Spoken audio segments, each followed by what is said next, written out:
Welcome everyone. My name is Ty Bollinger and I want to welcome you from the capital of Texas. We're here in Austin and I stand next to my good friend Dr. Daniel Nuzum. Sir. Good to be with you today. Good to see you, man. Now, it's interesting today that we stand in Austin, Texas, because Austin is thought of as kind of the raw food capital of Texas. Oh, right? Yeah. Now, I mean, comparatively with out in California with all the raw foodies out there, it probably doesn't compare. But for Texas, it's Austin. And I think that's appropriate for what we want to discuss today, because we're going to talk about enzymes, what they are, what are their benefits, when you should take them, what do they do, and I'm trying to tie that into raw foods because people eat raw food. Why? Why do they eat raw food? Raw food has the naturally occurring enzymes actually in the food. When you cook food, heat destroys the natural enzymes in the food. Therefore, if you're eating cooked food all day long, you're not getting those natural enzymes that would normally break the food down for you. Okay, if you take organic raspberries, okay, we put them out on the counter and just leave them there. Within a couple days, they will be. It looks like they turn into mush. That's because the active enzymes in the food there is actually dissolving and digesting the food. And that's why people eat a raw food diet, is because one of the reasons, right? Right. I mean, very healthy. People know that fruits, vegetables are healthy as well, but they eat it because of the enzymes to help digest what they're eating, correct? Right. Normally, raw food comes with enough naturally occurring enzymes to digest that portion of food itself. You don't have to produce any of your own enzymes to digest that. All right. Cooked food, on the other hand, you actually have to produce enzymes from your pancreas, from your digestive system, in order to break down that particular, that cooked food, a piece of pizza or, a burger.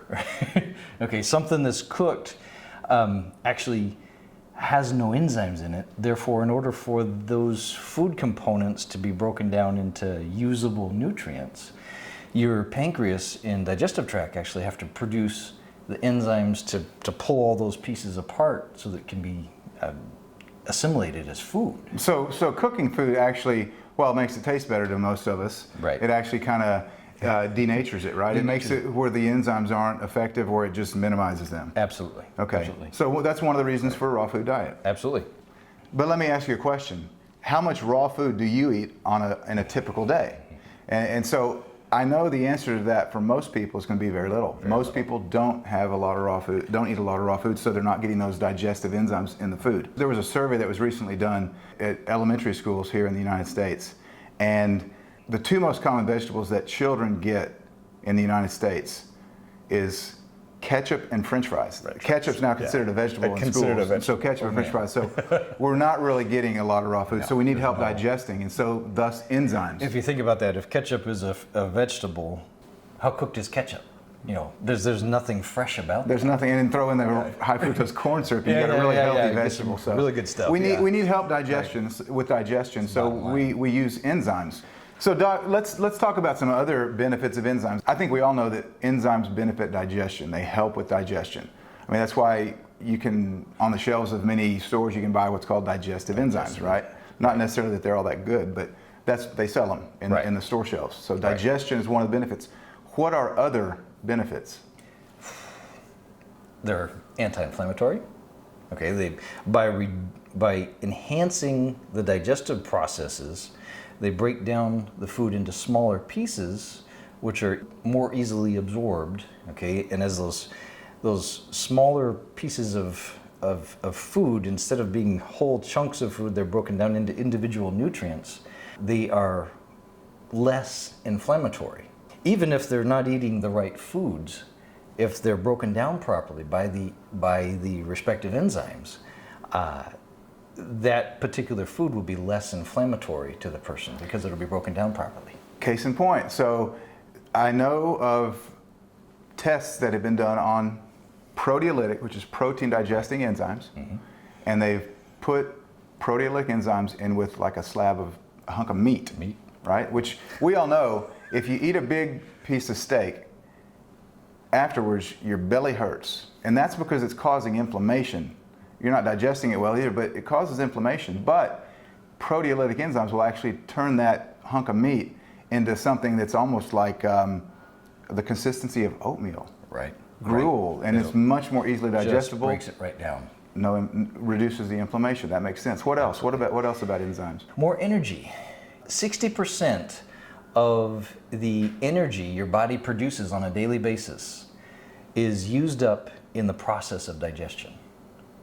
Wow. So, think of that, 60%. So if you took and could free up some of that by way of enhancing digestion through using digestive enzymes, how much more energy would you have on a daily basis? The amount of energy your body has to produce to process your food by pre-digesting it with digestive enzymes, it frees up a lot of energy that your body would normally have to spend. It does make sense. So everybody that's ever done a juice fast, Right. all right, or just gone to liquids from solids for an extended period of time, you know that your energy goes up after the first couple of days when you're really hungry, Right. but your energy goes up and you don't ever feel the bloating, the miserable feeling sometimes that you feel after you eat a big meal. And you can drink a lot of juice and never feel that way. It's because it's very bioabsorbable and digestible already. If it's fresh juice, it has all the active enzymes. So your body doesn't have to do anything to digest that food, number one. And number two, my thought was earlier, how many times have you fallen asleep after Thanksgiving dinner? Yeah. You eat all this food and then you can't stay awake. I thought that was just because of the boring football games. Well, and it's not the tryptophan in the turkey either. It's not. Yeah. That's an urban legend. It's an urban legend. What it is you take all these proteins and starches and all these other things and mix them all together. First off, your digestive tract goes, whoa, this is overload, and just entirely, I can't even break all this down, and so all of your energy that your body's producing goes to the digestive process. Okay, so think of it, if we're doing that 3 times a day, how energetic are we going to be? That's a good point. And you mentioned Thanksgiving. It's interesting that you mentioned that. Last Thanksgiving, Charlene made this enormous meal up. I mean, the turkey was huge. It was an enormous turkey. And we had all kinds of side dishes and whatever. And this is the first time I tried this. I actually took some digestive enzymes right before the meal. Mm-hmm. And I didn't feel terrible afterwards. Now, I still took the nap. Right. Because you have to. It's a requirement. It's but I wasn't really tired like I had been in the past. And it's because of the digestive enzymes. Exactly. So what digestive enzymes do is they break down, you take in, you look at your plate, you got a whole plate of food, you consume that, you chew it, all right, that goes down in your stomach. Your stomach then mixes that with the acid in the stomach, goes out of the stomach into the intestines, where the digestive enzymes are then, squirted onto the food from the pancreas, right? Those enzymes now literally take apart those chunks of food, right, into small, tiny, digestible, individual nutrients. And if you can take digestive enzymes and kind of preempt that process, you really, really reduce the amount of energy you're going to have to expend on digesting your food. Also, our digestive enzymes that our pancreas produces aren't meant to just function in our gut. They're also supposed to function throughout the rest of our bloodstream. And they're supposed to go out and break down waste and accumulated waste in our body. Also, so then enzymes might be helpful with detoxification. Absolutely. What different types of enzymes are there? We talked about proteolytic, which is protein digesting, right. But what other enzymes are there? Yeah, proteolytic enzymes that break down protein, okay? You have lipase or lipolytic enzymes that break down fat, okay, which is another important thing with, when your liver becomes toxic, it stops filtering. It starts becoming a trash can. Okay? Oh, you hear about fatty liver. And this is exactly how that happens, okay? Those liver cells actually get filled with fat and waste.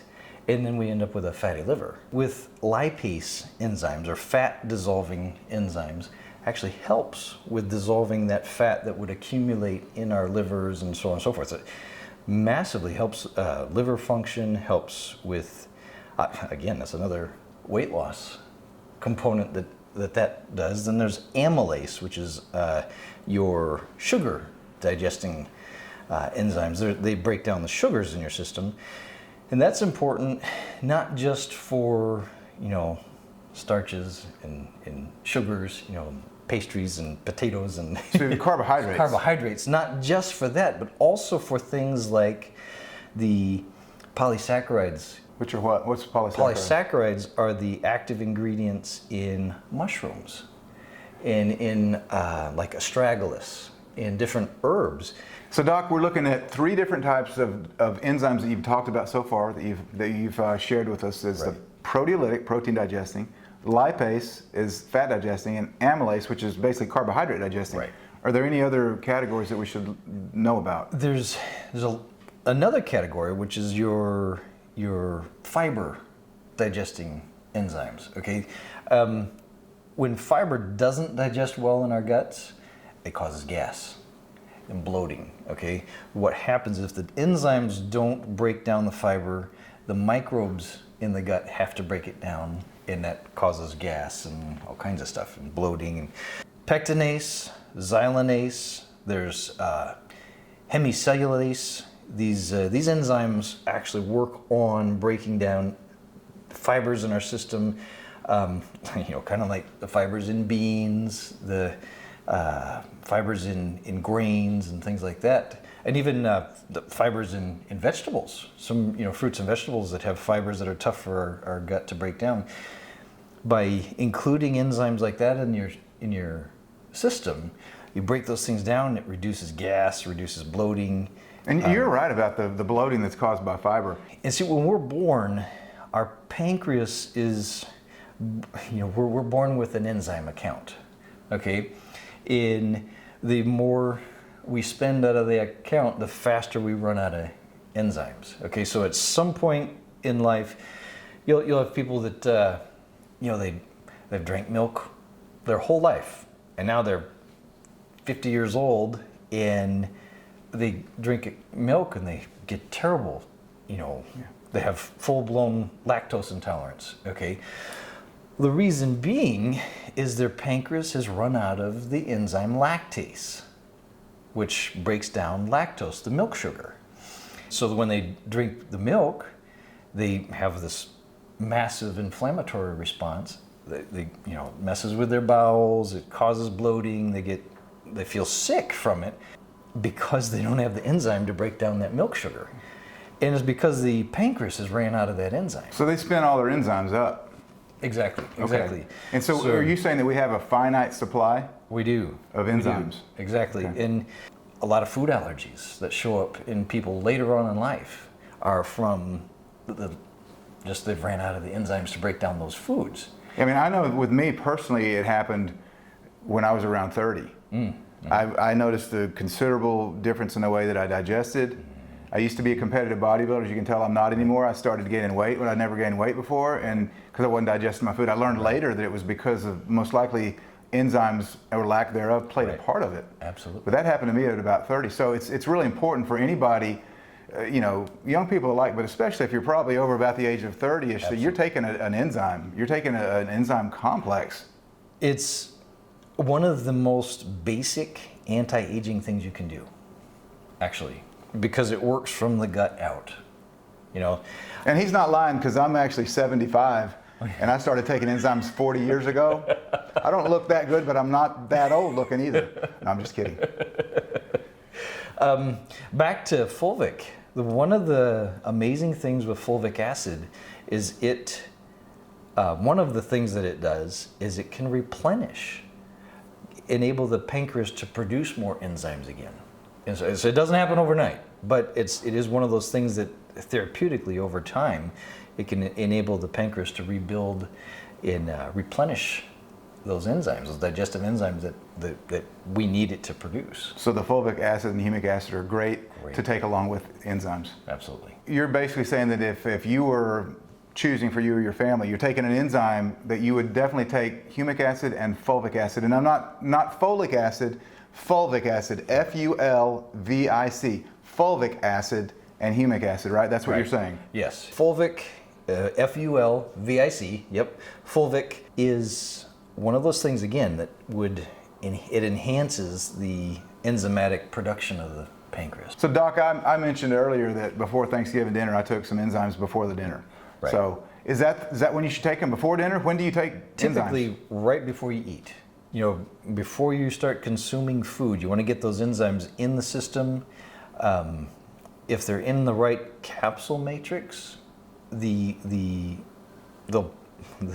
be released as the food is coming down the chute, so to speak. Okay. And that's what you want. You want them to be there. Do you take them multiple times a day or just once a day? I would basically take enzymes anytime you eat something cooked. You know, Which for most people is every meal. Every meal, yeah. Everyone is going to eat cooked food at every meal. That's, you know, in a lot of the like Gerson therapy, they're getting massive amounts of enzymes because they're juicing all the time, right? They wouldn't necessarily have to take enzymes, you know, extra enzymes to break down that food. But if you're eating 50, 60, 70, 80% of the food that you eat every day is cooked, that you're robbing from you're paying out of your enzyme account every time you eat cooked food. So if you don't want to run out of, you know, funds in your account, you need to be supplying those enzymes to break down that. And so basically what you're saying is that unless you're juicing, like the Gerson diet, they juice 12 times a day. So unless you're doing that or eating a raw food diet, you probably need enzymes. Enzymes, absolutely. You need enzymes. So if you run out of money in your bank account, you know, your checks will bounce, which is not a good thing. Right. It might put you in jail if you do it enough, but that's not a good thing. But if you run out of enzymes in your enzyme account, much worse can happen to you physically. Exactly. It's not something you want to happen. That's where, you know, where they say all all degenerative diseases begin in your gut. This is part of the reason why that is the case. Got it. Doc, you mentioned that we should take enzymes before a meal, but what if, you know, I know people that take them at bed or in the morning, first thing they get up. Taking them on an empty stomach, especially morning and night, will give you kind of a anti-inflammatory effect. Okay, if they don't have food to go digest, they're going to go after the toxins that are built up in your system. Okay, so again, for reduction of swelling, basically, in the body, that you would take them morning and night. Just take them on an empty stomach, and they have an excellent anti-inflammatory effect like that. Great. So, Doc, before this interview, I knew a lot about enzymes. I mean, I've studied them for a while, but now I feel like I know even more. So I really appreciate you joining us today, bringing home this information.